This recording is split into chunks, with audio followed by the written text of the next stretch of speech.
Hello అందరికి. అరే నా గొంతు చూసిరా మొత్తం పోయింది. ఇట్లాంటప్పుడు అందరూ మిరియాల పాలు తాగుతారు.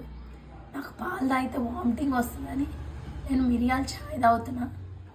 కొంచెం మీరు కూడా నా గొంతుకి ఏం చేస్తే మంచిగా అవుతుందో చెప్పరా?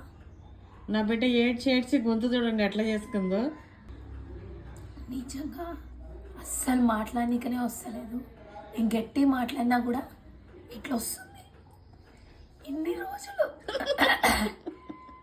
నా ఇన్నేళ్ళ జీవితంలో నా గొంతు ఎప్పుడు ఇట్లా కాలే.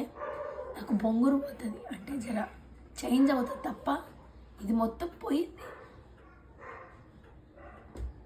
1-2 డేస్లో కొంచెం నార్మల్గా బొంగురు పోయినా సరే కానీ వాయిస్ వచ్చేదానికి ఏం చేస్తే వస్తుందో టిప్స్ ఏదైనా మీ దగ్గర ఉంటే చెప్పరా ప్లీజ్.